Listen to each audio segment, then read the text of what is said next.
હું દિલ્હી ગયો ને, બાપા મને પ્રમુખ સાહેબ ધામમાં ગયા પહેલા મને કે તમે દિલ્હી જઈ આવો, 10 દાડા કથા કરી આવો, અને અઠવાડિયું જયપુર.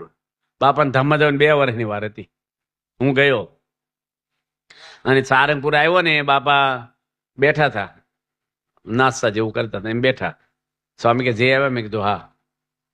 સ્વામીને મેં કીધું બાપા મેં કંઈ માગ્યું નથી, તમારે ઘરે એક માગો તો આપશો?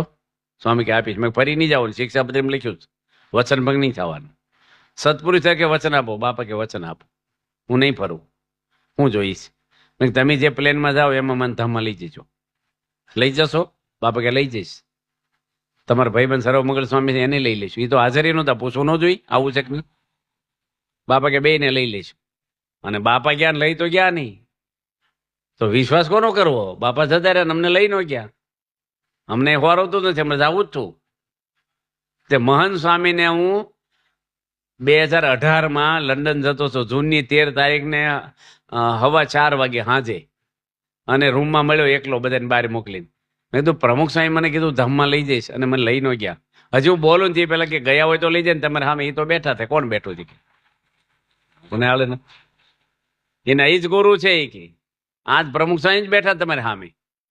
હવે આપણને તો આમ તો મેં કીધું તમે તો સત્પુરુષો કાયમ રહેવાના, મારે જવાનું ક્યારે? તો મહંત સાહેબ કે ટાઈમ થશે ને લઈ જશે. હા ગુરુ આપણે છે ને આમ આનંદ છે ને, તમને 2 કિલો હોનું મળી જાય ને, બોલો કોઈને ખબર ન હોય તો આનંદ આવે કે નહીં? એકલાને આવે કે ન આવે? ઘરમાં કદાચ રોટલી ખૂટી ગઈ હોય ને તો ટેન્શન ન થાય, માલ મળી ગયો ને બસ એનો આનંદ હોય. છોકરાને એક છોકરી મળે, લગ્ન હોય, કેટલો આનંદ થઈ જાય છે ને, એક છોકરીની પ્રાપ્તિ થઈ જાય. હવે છોકરીની તાકાત ને ભગવાન હું વરરાજા થયા હોય, આ બધા વરરાજા થયા હતા, કેટલો આનંદ હતો કે નહીં? હવે રહ્યો એમાંનો બહુ. હા, મોટા પુરુષને સ્ત્રી નહીં, ધન નહીં, મારું તારું નહીં, વેરઝેર નહીં, કોઈનો અભાવ નહીં.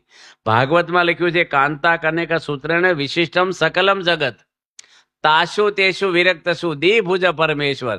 સ્ત્રી ધનથી જે વિરક્ત છે, આખું જગત વીંટાળેલું છે સ્ત્રી ધનથી. કાંતા એટલે સ્ત્રી ને કનક એટલે પૈસો, સૂત્ર એટલે દોરી, આખું જગત બંધાણેલું છે. તાશુ તેશુ વિરક્તશુ, ત્યાંથી જે વિરક્ત છે, દેહ ભુજ પરમેશ્વર, 2 થોડો ભગવાન છે.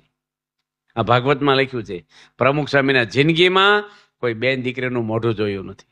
મહંત સ્વામી પણ આખી જિંદગી નિષ્કલંક પુરુષ.